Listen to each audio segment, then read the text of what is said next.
श्रवण भगवान महावीर स्वामी जी के पावन श्री चरणों में अनंत अनंत बार वंदन। समस्त गुरु वंशों के पावन श्री चरणों में सतत पाठ हो जाए। परम पूज्य श्री मुनि निवासा के पावन श्री चरणों में नमन एवं वचन तथा मेरे श्री ओजस्वी जी एवं इस भगवान महावीर दरबार में पधारे जिन शासन के उपासकों एवं उपासनाओं आश्चर्य का इस प्रार्थना कार्य श्रीमद उत्तराखंड शुद्ध देव भगवान की आराधना के पावन पदों में हार्दिक हार्दिक स्वागत करता हूँ।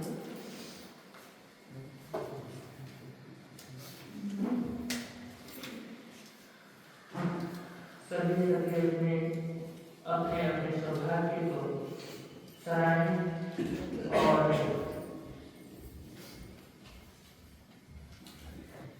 ये सौभाग्य समझिए कि पंचम आने में हमें भगवान की वाणी सुनने का सौभाग्य प्राप्त हुआ है। कहते हैं कि भगवान महावीर अंतिम समय में जब श्रीमद उत्तराखंड सूत्र की वाचना दे रहे थे तो 37वें अध्याय में जब प्रवेश करने वाले थे, मनु देवी माता के नाम पर 37वां अध्याय का शुरुआत हुई थी। उस वक्त भगवान क्या हो गए, निर्वाण प्राप्त हो गए और भगवान ने बताया कि जब पंचम आरा खत्म होने को होगा तब 10वें कार्य सूत्र के केवल 4 अध्याय क्या होंगे, केवल 4 अध्याय शेष बचेंगे। तब ये कुछ भी बचने वाला नहीं होगा। तो ये सौभाग्य समझिए कि हमारी उपस्थिति में आज ये आगम क्या है, आगम उपस्थित है और हमारे सौभाग्य की भगवान की दो वाणी को पढ़ने का भी सौभाग्य मिल रहा है। तो इस प्रकार अपने सौभाग्य को सराहने और श्रीमद उत्तराखंड सूत्र में हम प्रवेश करें उससे वही गीत जो जिनवाणी की महिमा गाता है, प्रभु वाणी की महिमा गाता है, प्रभु की वाणी का महत्व बताता है, जो हमें जिनवाणी से जोड़ता है। वो गीत एक बार फिर दोहराते हैं। वीर प्रभु की अंतिम वाणी, वीर प्रभु जय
तैश्वर्यं तेसी गोयमिच्छं तेसी गोदनीयं जेने पासिते नामेण अरहतोगपुयो संबुद्धपाय सपन्नुथमतिथय रेति तस्य लोगपाय वस आशीषि से महायसे केसी कुमार समने विचाचरण पारवे ओहि नान सुए बुद्धि शिष्य संघ समा उले गामानुगामं प्रियते सावत्ति पुरे महागय किंतु यं नाम उच्चारणं नगर मंडले फासुये सिद्ध संहारे तत्वास मुवा गए अहते वकारे नमति कयरे जिने भगवं वदमाणि सब लोग विसुए तस्य लोक पाई बस आशीषि से महायसे भगवं गोयमे नाम विद्याचरण भारगे पार संग वियो बुद्धि शिष्य संग समाहुले गामानुगामं प्रियते सेवे सावत्ति नागर कोठन नाम उच्चारणं विनगर नगरे फासुये सिद्ध संहार तत्वास मुवा गए केसी कुमार समणे गोयमेय महायसे उभवि तथ विहरेषु अचेन सुसमाहिय उभवति संहारं संजयानन्दवसे तत्र चित्ता समुपन्न गुणवन्तारतायिनं एषो वा इमो धम्मो वा एषो आयारधम्मपनेहि वर्षावकेरिसि चाहो जमो यजो धम्मो जो इमो पंच सिद्धियो देसियो बद्धमानेन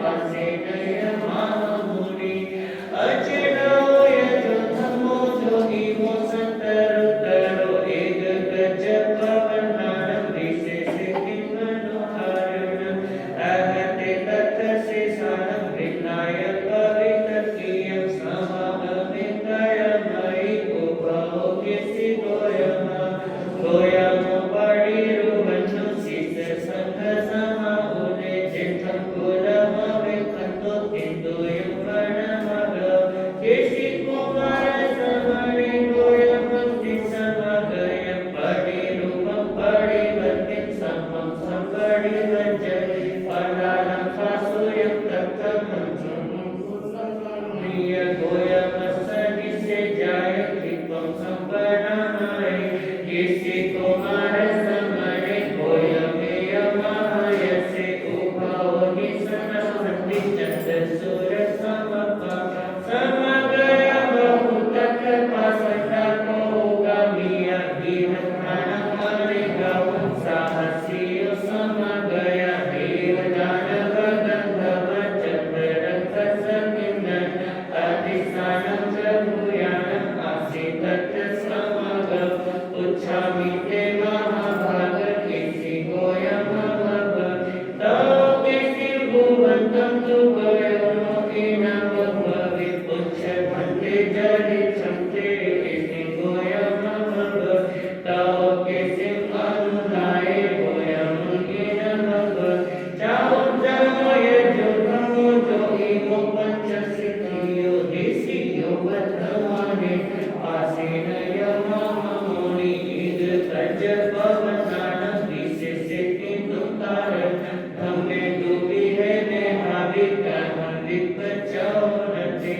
तव केसि भुवन्तं तु गोयमो इनमभवित् पन्नासमिकाय ब्रह्म तत्त्वं तत्त्वविनिच्छे पुरीमा उजु जडाउ रंक जडाय पश्चिमा उजु कन्नाउ देने धम्मे दुवाकर पुरीमानं दुविसोचो उचरिमानं दुर्गणो हाडो कपो मध्यमा गानं सुविसोचो सुगारो साहु गोयमं कन्नाते छिन्नो विसंसौहि अन्नो विसंसौ मध्यं तमे कह सुगोयम् अचेत गोय जो धम्मो जो इमो संतरुतरो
पता नहीं यह शुद्ध गंगा हमारी भाव गंगा कब बनेगी।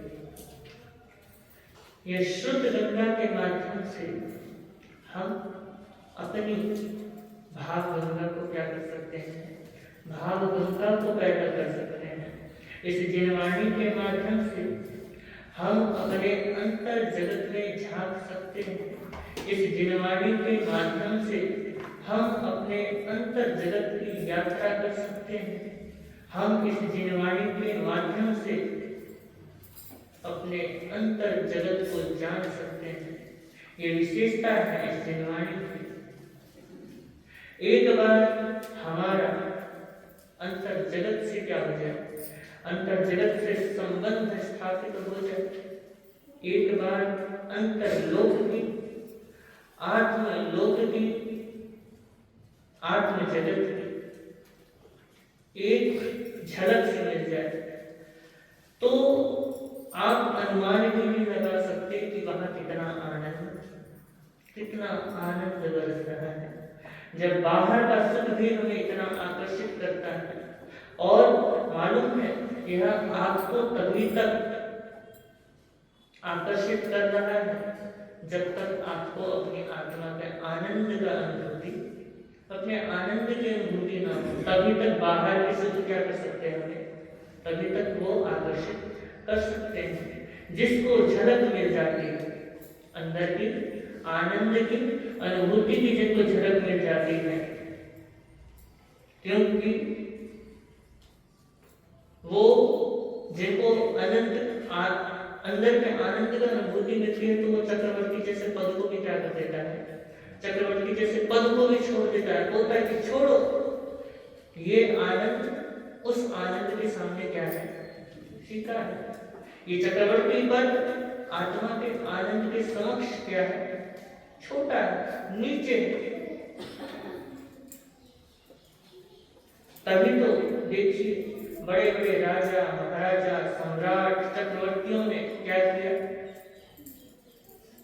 अपने सुख को, अपने वैभव को छोड़ करके उस आनंद की खोज में सब कुछ क्या कर दिया, सब कुछ निछावर कर दिया, सब कुछ छोड़ दिया। उन्होंने कहा कि अगर आत्मा की आनंद, यानी जो वो आनंद है, अगर उसको इन सब चीजों को छोड़ करके मिलती है, तो सब कुछ हमारा क्या है, सब कुछ निछावर है। तो ये प्रभु महावीर ने अंतिम देशना में किन किन को पुकारा है, किन किन को उचारा है, अद्भुत है। तो आज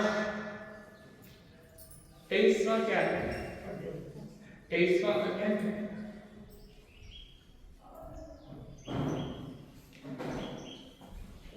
दो परंपराओं का आज मिलन है। अगर किसी को मिलना सीखना हो तो इस अध्ययन से सीख सकता है। किस प्रकार मिला जाता है, वो ये अध्ययन क्या करता है, हम सबको सीख देता है।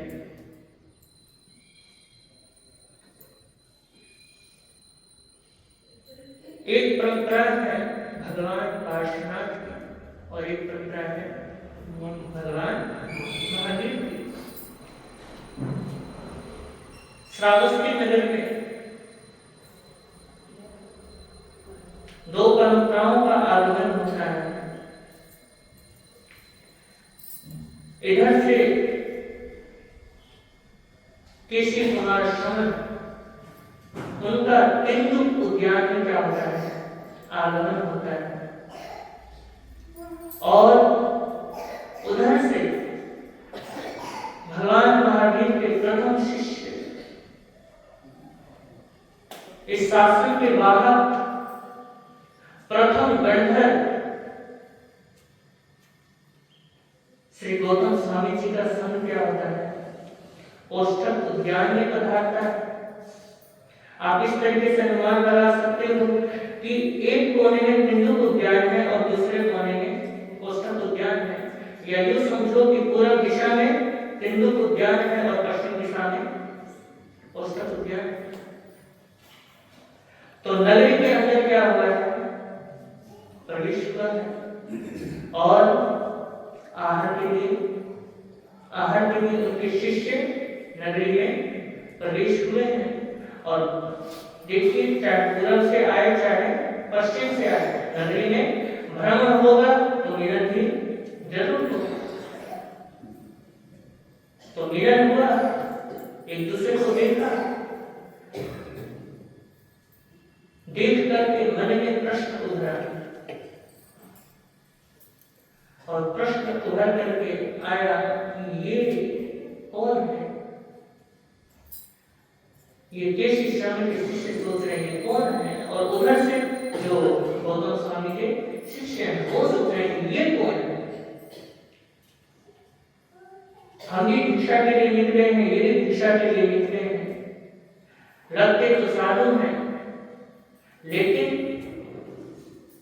हम अचेत हैं, और ये वस्त्रधारी रंग बिरंगे क्या है वस्त्र। और इधर वो सोच रहे हैं कि कमाल है, हम भी भिक्षा के लिए निकले हैं, ये भी भिक्षा के लिए निकले हैं, ये क्या है निर्वस्त्र है। और कुछ साधु वस्त्रधारी भी थे, वो भी दूसरे के लिए मिले होंगे, तो उन्होंने कहा कि कमाल है, ये निर्वस्त्र है। और जिनको वस्त्रधारी साधुओं को देखा, उन्होंने कहा कमाल है, तो श्वेत क्या है, श्वेत वस्त्र है। तो आपस में मिलन होता है, पास में लोग से एक दूसरे से पूछते हैं,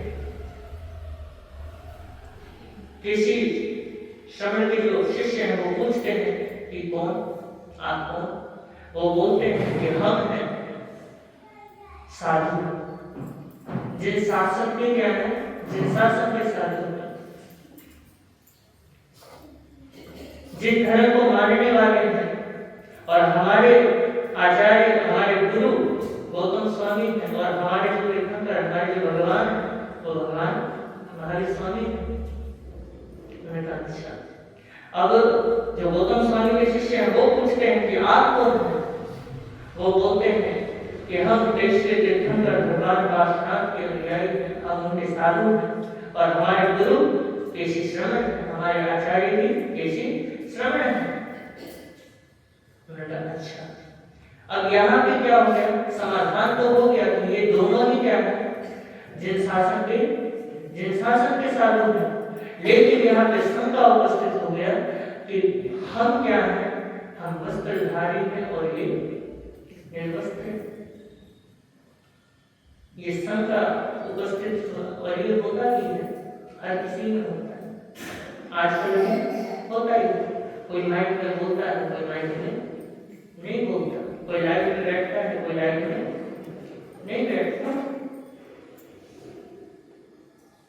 और उसके बाद ये विषय, ये जो चर्चा का विषय क्या होता है, चर्चा का विषय भी बनता है आप लोगों के बीच में। ये भी कह देते हैं कि जो यूज करते हैं वो ढीले, जो यूज नहीं करते वो क्या है, पक्के, अपने नींव के पक्के। यूज करने वाले ढीले हैं और जो नहीं यूज करते वो पक्के हैं। ये क्या है, ये विवाद का कोई विषय नहीं है, और मैं इसमें टिप्पणी भी नहीं करना चाहता। जहां विवाद आता है ना जी, पहले ही गुरुदेव ने आपको सुनाया कि जहां वाद आता है वहां विवाद जरूर आता है, और जहां विवाद है वहां संप्रदायवाद जरूर है। और ये वाद आता कहां से, ये इज्म, जिसे आप क्या कहते हैं इज्म, जैसे हिंदूवाद, मुस्लिमवाद, कट्टरवाद, ये जो चीजें हैं ये आता कहां से? जब हम अपनी मान्यताओं पे क्या हो जाते हैं, अड़ जाते हैं, अपनी अपनी बातों को क्या करते हैं, सिद्ध करते हैं। तो ये विवाद का क्या नहीं है, विषय नहीं है। तो आपस में क्या करना चाहिए, संवाद करना चाहिए। क्या करना चाहिए, संवाद करना चाहिए। जहां बात करोगे वहां लड़ाई होगी, और जहां संवाद करोगे वहां पे खुलासा होगा। कई बार तो ना, और हमारे यहाँ तो दिगंबर, श्वेतांबर, ये चीजें क्या बढ़ चुकी हैं, बढ़ चुकी हैं। कोई मंदिर मार्ग को मानता है, कोई तेरापंथ को मानता है, कोई दिगंबर को मानता है, कोई श्वेतांबर को मानता है। और मैं एक बात आपको और बता दूं कि मार्केट में कई तरीके की क्या होती है, दुकानें होती हैं। किसी को कोई माल चाहिए, किसी को किसी और चीज माल चाहिए, हर किसी को अलग अलग माल चाहिए। और एक बात और बता दूं कि जिसके साथ जिसका संयोग है वो उसी से क्या होता है, जुड़ जाता है। हमारा संयोग गुरुदेव के साथ था और गुरुदेव का संयोग श्रवण संघ से था, तो हम क्या हो गए, इससे जुड़ गए। तो ये कोई विवाद का विषय नहीं है। हर किसी का अपना अपना संयोग है।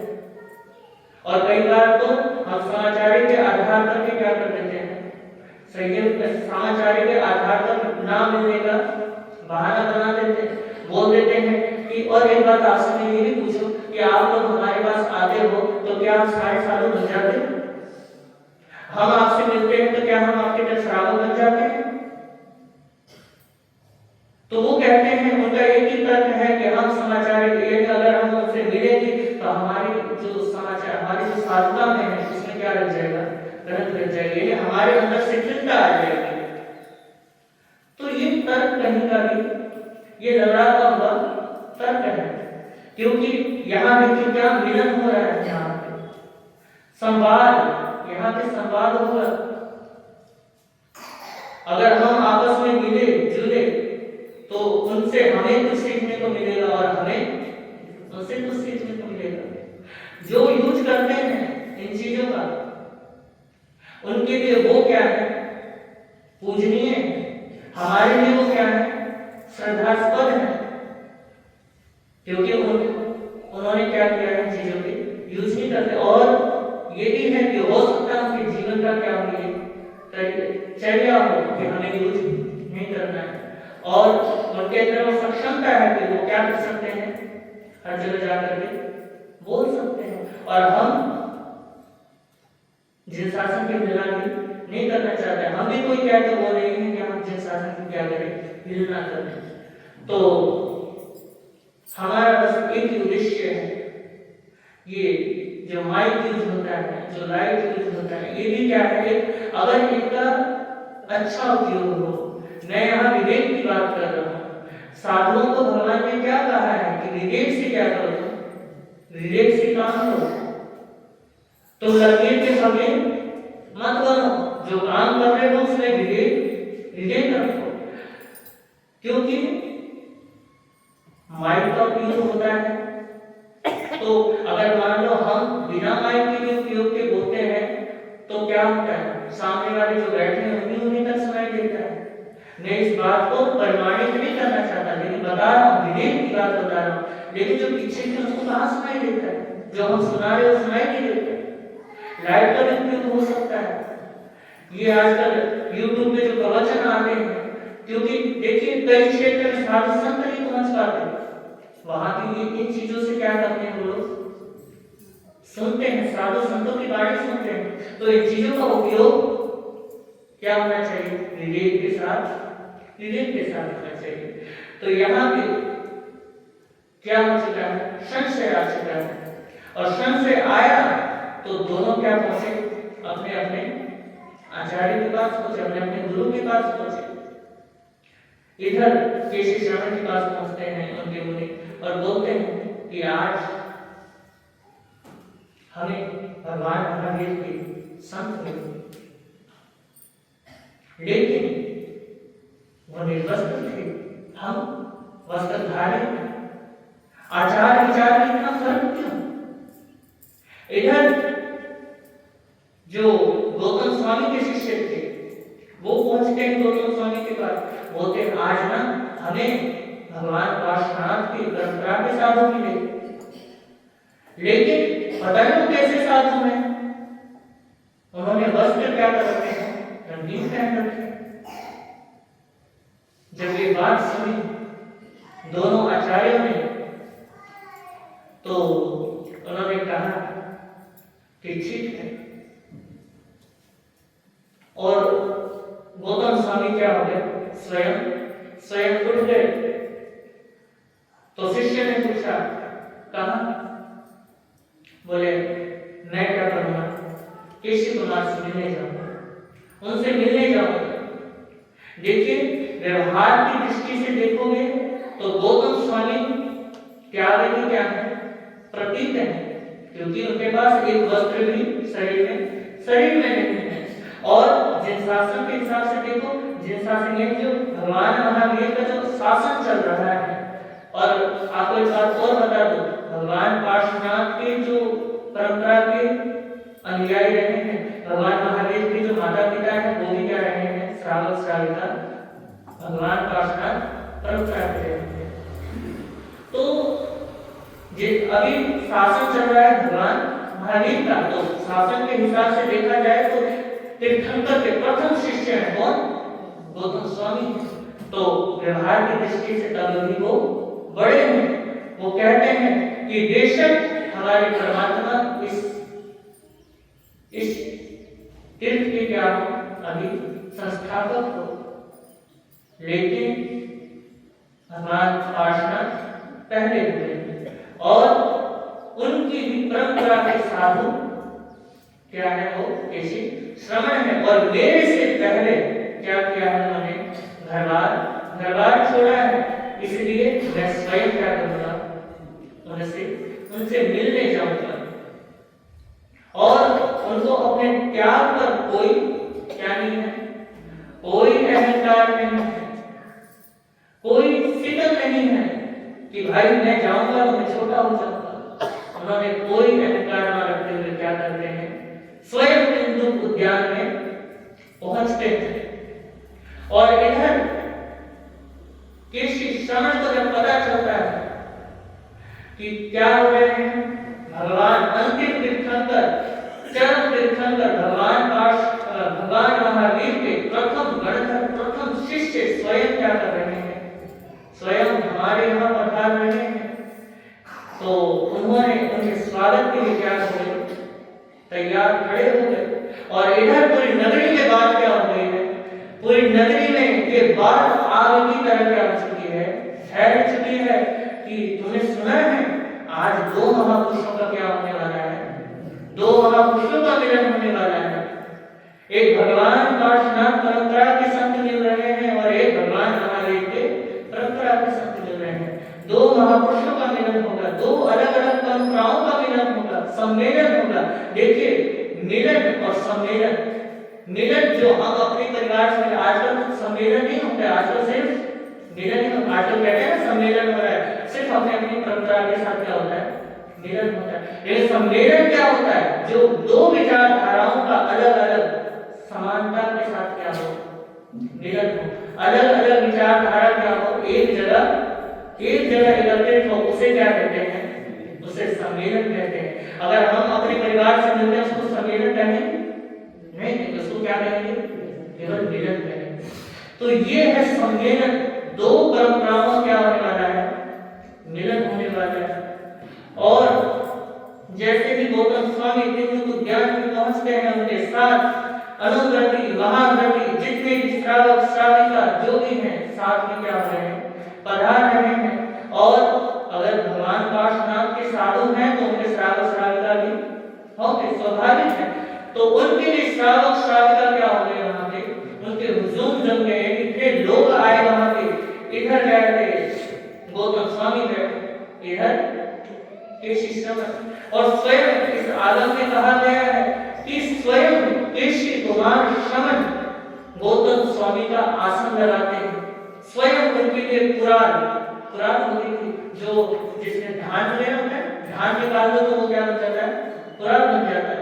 तो कुरान बिछाते हैं और आसन बिछाते हैं। एक चौकी पे गौतम स्वामी बैठे हैं, दूसरे चौकी पे केशी श्रवण बैठे हैं। और जो केशी श्रवण के शिष्य थे उन सभी ने जो गौतम स्वामी के साथ आए थे उनके लिए क्या बिछाया, आसन बिछाया।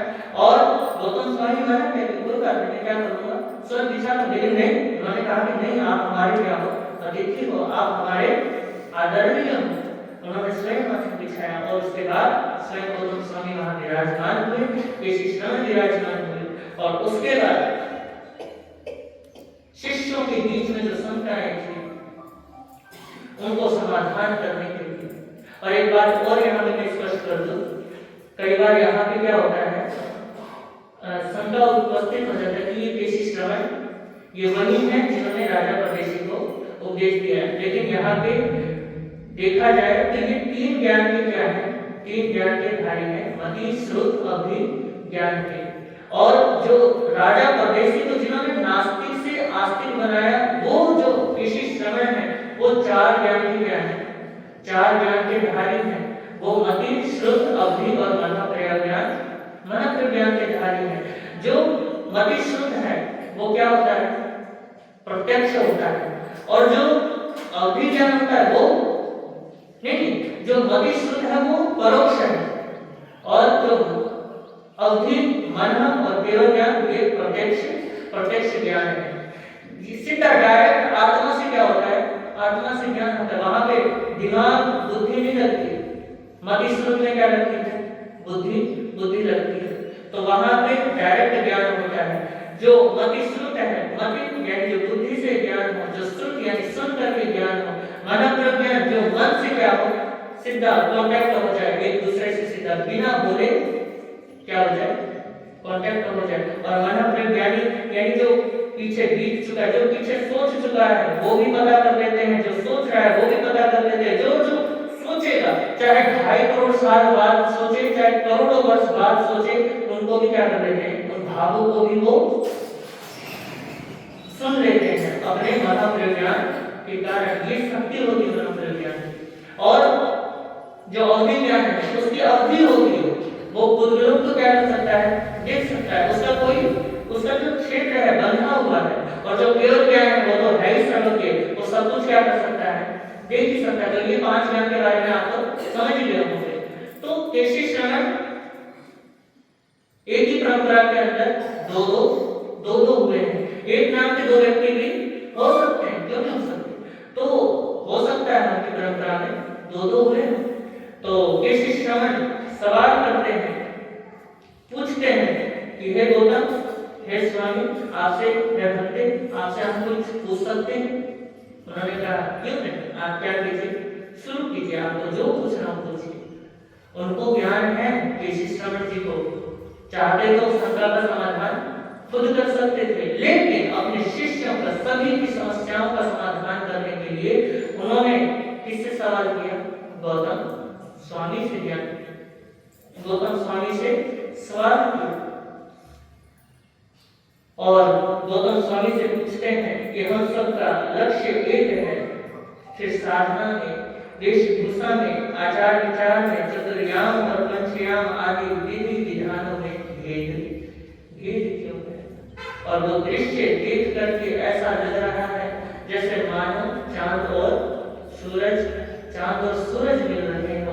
ये भी आगम का वाक्य है। कह रहे हैं कि श्री कुमार स्वामी गोय में ये महायसे ओहो निसन्ना सोहंती चंद्र सूर्य समप्रभा। यानी जब वो दोनों बैठ करके बातें कर रहे हैं तो इस प्रकार लग रहा है जैसे चांद और सूरज आपस में मिल रहे हो। चांद और सूरज आमने सामने क्या बैठे हैं, तो क्या दृश्य रहा होगा।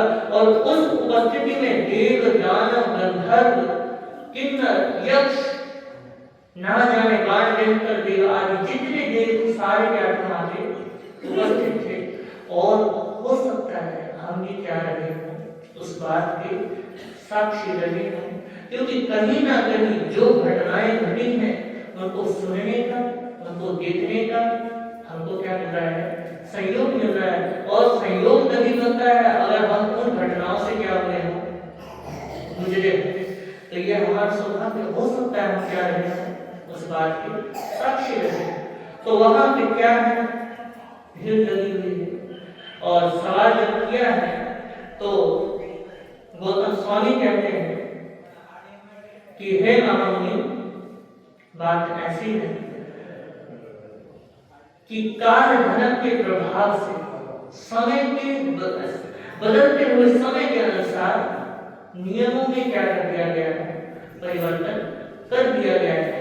और आपने सुना भी होगा, देखा भी होगा कि जब आप हमारे पास आते हो दिन के लेकर तो क्या कहते हो, हमारे जी आप क्या करना, हमारे क्षेत्र में पधारना। और हम क्या करते हैं, क्या कहते हैं, द्रव्य क्षेत्र काल और भाव देख करके हम क्या करेंगे, जब उस समय जैसी परिस्थिति होगी हम वहां पधारेंगे। तो वो बोल रहे हैं कि काल के अनुसार क्या कर दिया गया है, नियमों में परिवर्तन कर दिया गया है। कह रहे हैं कि चातुर्यांग और पंचयांग धर्म जो कहा है ये शंका का क्या बन रहा है, विषय बन रहा है। ये क्यों है? भगवान महावीर भी जिन शासन के क्या है, तीर्थ के स्थापक हैं और भगवान पार्श्वनाथ भी तीर्थ के स्थापक है और दोनों ही केवल ज्ञानी हैं। लेकिन एक ने पंचयांग धर्म का वर्णन किया है और एक ने चातुर्यांग धर्म का वर्णन किया है। देखिए यहाँ भी बात और बताते हैं, वो कह रहे हैं कि एक बात और बताते हैं, पुरुषा उज्जु जड़ा हो पंक जड़ाय पश्चिमा मध्यमा उज्जु बन्नाय तेरे धमे दुहा करे। यानी कहते हैं कि जो प्रथम तीर्थंकर होते हैं, प्रथम तीर्थंकर के जो अनुयायी होते हैं, साधु होते हैं, वो ऋजु और जड़ होते हैं। क्या होते हैं? ऋजु और जड़ होते हैं, यानी सरल होते हैं, भोले होते हैं। उनको नियम समझा दोगे तो उनको समझाना क्या होता है, बड़ा मुश्किल होता है। अगर समझ गए तो समझ गए, नहीं समझे तो बड़ा क्या होता है, हर कदम कदम पे समझाना पड़ता है कि ये नहीं करना। आपने कथा तो सुनी होगी जब कल सूत्र का वाचन होते कि शिष्य आने ने देरी हो जाती है, पूछा क्या कर रहे थे, बोला मैं नाटक का क्या कर रहा था, नाटक देख रहा था। मैं कहा आपने नाटक नहीं देखते साधु। फिर उसके बाद अगले दिन फिर लेट हो गए तो गुरु ने कहा क्या बात हो गया, फिर लेट हो गए। उन्होंने कहा कि गुरु महाराज ने नाटक नहीं करना, लेकिन मना किया था ना नाटक। गुरु महाराज सही बताओ, आपने तो नाटक मना किया था, नाटक का थोड़ी ना मना किया था। तो उसके बाद उन्होंने कहा कि किसी भी प्रकार का क्या नहीं देखना, फिर नहीं देखना। बोले ठीक है गुरु महाराज। ये इस प्रकार से क्या होते हैं, उनके अनुयायी उनके साधु होते प्रथम तीर्थंकर के, और जो अंतिम तीर्थंकर के जो साधु होते हैं वो जड़ और वक्र, क्या करो, जड़ और वक्र होते हैं। और इस बात को स्वीकार कर लो, मैं भी एक्सेप्ट करता हूं, आप भी क्या कर लो, आगे एक्सेप्ट कर लो। वक्र कहते हैं टेढ़े को, किसको कहते हैं, टेढ़े को। जो बाल की खाल उखाड़े, जो बाल का बतक्कड़ बनाए, जो तर्क करे, उसको क्या कहते हैं, वक्र कहते हैं। ये जो समाज के अंदर जो लफड़े हैं ना, अब पता चलता है क्यों है, क्योंकि सारे क्या है, वक्र है, टेढ़े हैं, तर्क निकालते हैं, तर्क करते हैं, बाल की खाल उखाड़ते हैं। तो आपके अंदर जो अकड़ है, हमारे अंदर जो अकड़ है, उसके अंदर एक जड़ है। क्या है? जड़ है, जिसको हम कहते हैं वक्र और जड़। तो बीच के जो तीर्थंकर होते हैं वहां के ऋजु और प्राज्ञ होते हैं। यहाँ एक बात और बता दूं, मन, बुद्धि और प्राज्ञ शब्द, प्रज्ञ शब्द आता है। मन यानी जो बातों को धारण करता है, बुद्धि जो विवेक का काम करती है, सही क्या है गलत क्या है, प्राज्ञ यानी जो क्या करता है, समझता है बातों को, क्या करता है, छोटी सी छोटी बातों को भी क्या करता है, उसको समझाने की जरूरत नहीं पड़ती, वो बातों को तुरंत क्या हो जाता है, समझ जाता है। तो आप सोच सकते हो। और चौथे आए, ये चौथे आए का समय है जिसमें ऋजु और प्राज्ञ होते हैं। और आप ये भी देखिए कि यहाँ पे जो अंतिम तीर्थंकर होते हैं, यहाँ पे पंचयांग धर्म कहते हैं, और प्रथम तीर्थंकर के यहाँ पे पंचयांग धर्म होता है। जो दूसरे से और कैसे तीर्थंकर करते हैं, जो 22 तीर्थंकर है, इनके बीच में ऋजु और प्राज्ञ संत होते हैं, प्राज्ञ लोग होते हैं, जो बातों को क्या कर जाते हैं, समझ जाते हैं। और यहाँ पे पंचयांग यानी सत्य, अहिंसा, अपरिग्रह, ब्रह्मचर्य और अचौर्य, ये 5 क्या कहे गए हैं, महारत कहे गए हैं। और चतुर्यांग धर्म में सत्य, अहिंसा, अपरिग्रह और अचौर्य, छोड़ा किसको, ब्रह्मचर्य को। क्योंकि उस टाइम, उस समय दूसरे से तीसरे तीर्थंकर तक स्त्री को धन माना जाता था। क्या समझा जाता था, वस्तु, यानी उसको धन यानी वस्तु के रूप में समझते थे। यानी उसको वस्तु समझ के क्या कर देते थे, छोड़ देते थे। यानी ये क्या है, ये परिग्रह है, बस शब्दों का ही फर्क है। आज आपको लक्ष्मी कहते हैं, उस टाइम धन कहते थे, ज्यादा कुछ फर्क पड़ा नहीं।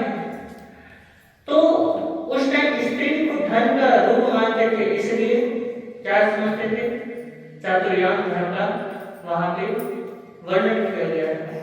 तो ये पंचयाम और चातुर्याम धर्म का फर्क बतलाया है। और ये जो ऋजु और प्राज्ञ है, जो 22 से 78 के बीच का जो समय है, और ऐसा कहते हैं महावीर क्षेत्र में 160 विजय क्या है, 160 विजय, 160 क्षेत्र है जहां पे सवेरे क्या रहता है, चौथे आरा जैसा समय रहता है। और वहां के जो संत हैं, वहां के जो अनुयायी हैं, जो संत हैं, उनको 5 चरित्र में से 4 भी चरित्र दिए जाते हैं, 5वां चरित्र नहीं दिए जाते। सामायिक चरित्र, छेदोस्थापनी चरित्र, विशुद्धि, यथाख्या चरित्र, ये जो 5 चरित्र हैं, इनमें जो छेदोस्थापनी चरित्र, ये तो उनका होता ही नहीं है, क्योंकि वो भक्ति करते ही नहीं है, इसलिए उनको छेदोस्थापनी चरित्र दिया ही नहीं जाता। इसलिए उनको दंड का कोई विधान ही नहीं, क्योंकि वो जानते हैं गलत क्या है, सही क्या है, इसलिए गलती करते नहीं है, तो उनको दंड मिलता नहीं। और जो वक्र है, जड़ है, और जो ऋजु है और जड़ है, उनसे गलती हो जाती है, इसलिए उनके लिए दंड का क्या किया गया है, विधान किया गया है।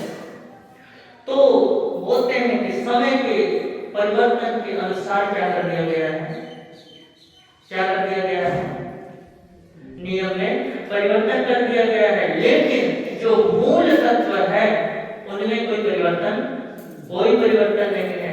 देखिए, एक होता है सामयिक सत्य, एक होता है सामयिक सत्य और एक होता है शाश्वत सत्य। जो सामयिक सत्य होता है उसमें नियम, व्रत, इन चीजों में क्या कर सकते हैं, वेशभूषा में परिवर्तन कर सकते हैं। लेकिन जो शाश्वत सत्य है, जो मोक्ष तक पहुंचने का मंजिल है, राग द्वेष छोड़ना, चार कसाई को छोड़ना, 5 इंद्रियों में अपना वश क्या करना, अपने वश को टिकाना, अपने आप को क्या करना, एकाग्र करना, ये चीजें जो ये शाश्वत सत्य में आते हैं। और जो सामयिक जो सत्य है, वो जो वेशभूषा है, नियम है, व्रत है, इनमें क्या करना, परिवर्तन करना, ये सामयिक सत्य, ये बदलते रहते हैं। और जो शाश्वत सत्य है वो कभी बदलते नहीं है। तो उन्होंने कहा कि ये जो नियम है, ये जो तुम आचार विचार देख रहे हो, ये भगवान महावीर ने समय के अनुसार क्या करती है, परिवर्तन करती है, लेकिन मूल तत्व में कोई परिवर्तन, मूल सत्य जो है उसमें कोई परिवर्तन नहीं है। और ये सिर्फ भगवान पार्श्वनाथ ने जो संक्षेप में धर्म कहा है, उसको विस्तार रूप में भगवान महावीर ने बताया। बस फर्क इतना ही है। और भी प्रश्न करते हैं कि मन को आपने, मन के घोड़े को कैसे संभाला हुआ है, तो कहते हैं कि संयम के लगाम से मैंने मन के घोड़े को रोका हुआ है। उन्होंने कहा कि जो लोभ क्रोध अग्नि, ये जो भटकती है, इनको आप कैसे शांत करते हो, तो वो कहते हैं कि मैंने संयम के जल से क्या कर दिया है, श्रुत शीत के जल से उनको शांत कर दिया है। इस प्रकार के 10 प्रकार के क्या करते हैं, वो 10 प्रकार के सवाल करते हैं, और गौतम स्वामी 10 प्रकार के सवालों का जवाब देते हैं। और समाधान क्या होता है, दोनों पक्षों के शिष्यों का समाधान हो जाता है। उन्होंने कहा सुन लिया, अपन को उन्होंने कहा सुन लिया, हाँ सबने कहा कि जी गुरुदेव समझ आ गए, सब बातें समझ में आ गई। तो उन्होंने कहा कि समय आ गया है कि अब उनके शासन में क्या हो, दीक्षित भगवान महावीर के शासन में दीक्षित। और कहते हैं कि केशी कुमार श्रवण और उनके जितने भी शिष्य, जितने भी श्रावक श्राविका, वो किनके तीर्थ में संयुक्त हो जाते हैं, भगवान महावीर के तीर्थ में संयुक्त हो जाते हैं। और भगवान महावीर ने केशी कुमार के संघ को अपने संघ में सम्माननीय स्थान दिया। वो ऐसी तीर्थंकर की परंपरा को हमें क्या करना चाहिए, आदर से पूजना चाहिए। तो प्रस्तुत अध्ययन में केशी कुमार और गौतम स्वामी के संवाद जैन संस्कृति के अनेक उलझे हुए प्रश्नों के समुचित एवं सुलझे हुए समाधान क्या करते हैं, प्रस्तुत करते हैं। और इस अध्ययन की यह विशेषता है, जिज्ञासाओं और संशयों का निर्णय किससे होता है, वार्तालाप से होता है, संवाद से होता है। विवाद सदैव हमें क्या करता है, हमें तोड़ता है। विवाद हमेशा जहां खड़ा होता है व्यक्ति वहां रूठता है, लेकिन जहां संवाद होता है वहां प्रेम क्या होता है, वहां प्रेम का जन्म होता है। और जहां प्रेम होता है वहां पवित्रता होती है, और जहां पवित्रता होती है वहां संवाद होता है, और जहां संवाद होता है वहां पे मिलन होता है, वहां पे सम्मेलन होता है। और कहते हैं कि मूल सिद्धांतों का त्यों रखकर देश काल की परिस्थितियों के अनुसार बाह्य व्यवहारिक परिवर्तनों को स्वीकार करने से धर्म में क्या बनी रहती है, जीवंतता बनी रहती है। यदि लकीर के फकीर बने रहोगे तो धर्म क्या हो जाएगा, धर्म बढ़ जाएगा। इसलिए समय के अनुसार धर्म में क्या करना चाहिए, परिवर्तन करना चाहिए। आपने भी तो कोई परिवर्तन किए, बताओ नहीं किए हो तो आपके मकानों में परिवर्तन आ गया। पहले झोपड़ी में रहते थे, अब क्या रहते हैं, पक्के मकानों में रहते हैं। आपने कमाने के धंधे तरीके बदल दिए, और कमाने के भी कई तरीके हैं, है ना जी। तो धीरे धीरे समय के अनुसार आप बदल गए। अरे हमारा श्रावक कितना बदल गया, और हम थोड़ा सा बदल गए तो नाम आया। आपको क्या करना है, 150 साल पुराने तरीके से चलना है। आप चलो 50 साल एडवांस, और हमें क्या कर रहे हो, 1.5 साल पीछे। अरे इतना तो गैप रखो कि हम आपको पकड़ सके और आप हमें पकड़। आप इतना पीछे क्यों बैठ रहे हैं? ये समय के अनुसार क्या करना चाहिए, हमें परिवर्तन करना चाहिए। तो ये इस अध्ययन का सार है, यही इस अध्ययन का मतलब है। तो अब चलते हैं दीपिका में। गौतम से केसी ने कहा, आचार में क्यों भिन्नता, लक्ष्य दोनों का वही तो दिख रही क्यों विषमता।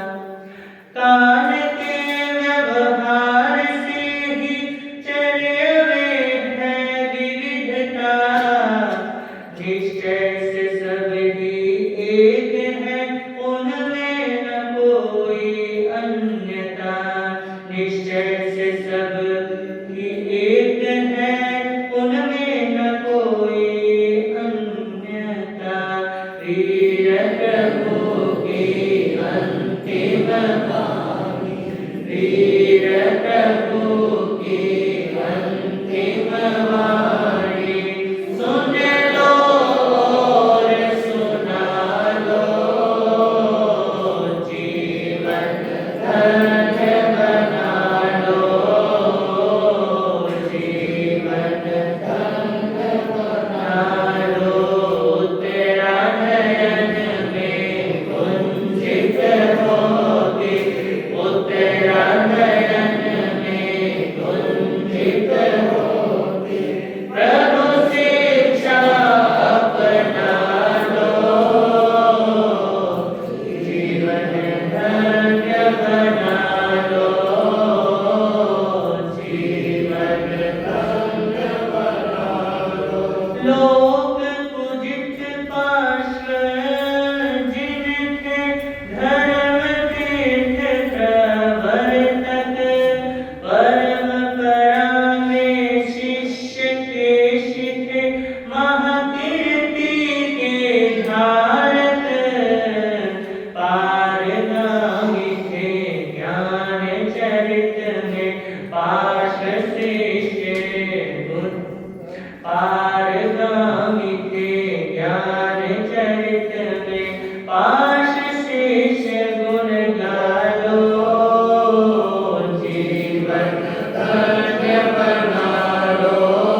चाहता हूँ पीछा करना, जैसे इच्छा पूछो भंते, गौतम का तब कहना, केसी ने जो प्रश्न किए थे, केसी ने जो प्रश्न किए थे, उनके उत्तर पालो, जीवन धन्य बना लो, जीवन धन्य बना लो।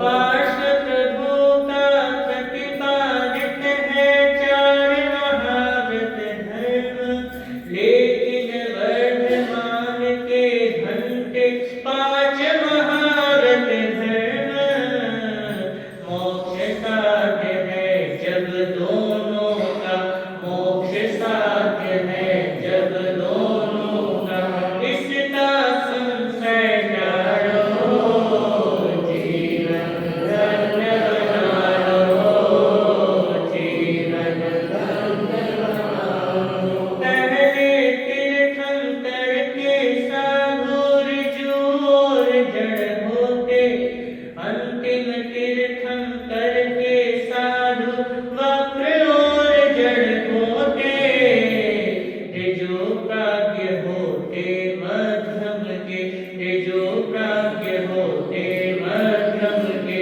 इसकी समझ करा लो, जीवन धन्य बना लो, जीवन धन्य बना लो। मनोवृत्ति को देख साधु की भेद किया है रत में, इसीलिए दो साधु कल्प है तीर्थंकर अभिमत में, विसंगति नहीं पूर्ण ज्ञान में, विसंगति नहीं पूर्ण ज्ञान में, अपना मन समझा लो, जीवन धन्य बना लो, जीवन धन्य बना लो। महावीर का धर्म अचल, पारस का शांतर उत्तर, मोक्ष साध्य है दोनों का ही, क्यों होता इनमें अंतर,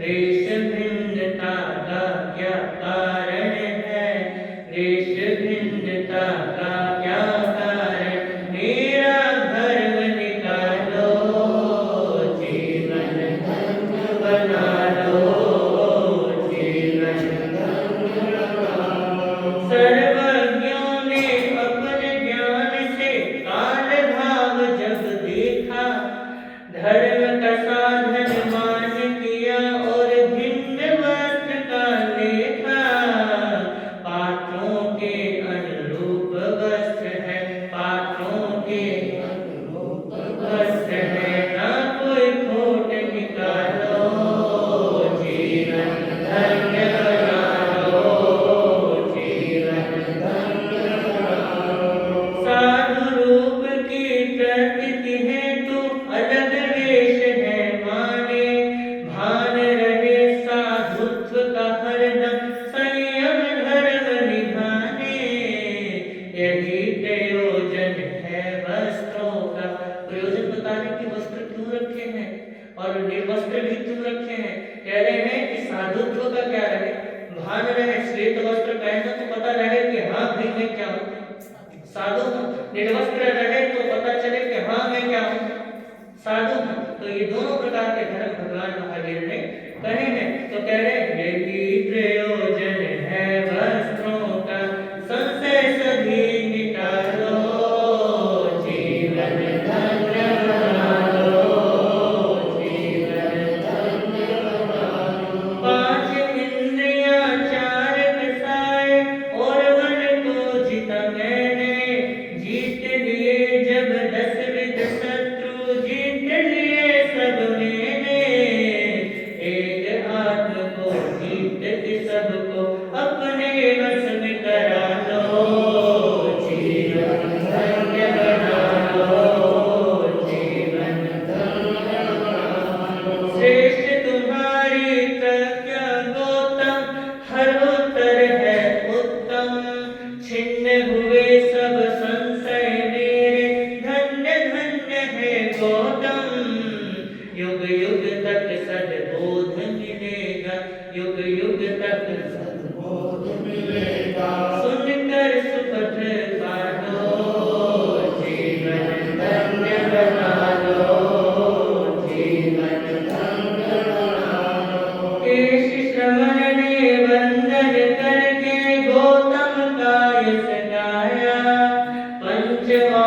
व्रतवीर शासन का केसी ने अपनाया।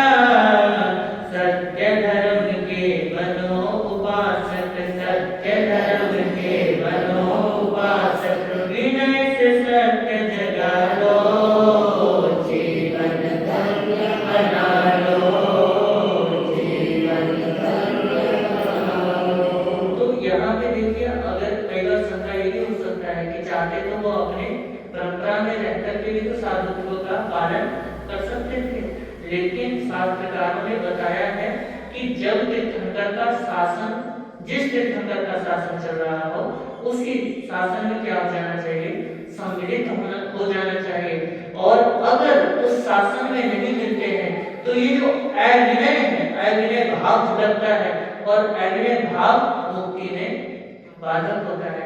तो कहते हैं कि विनय पूर्वक उन्होंने क्या किया, विनय पूर्वक भगवान महादेव का शासन अंगीकार किया।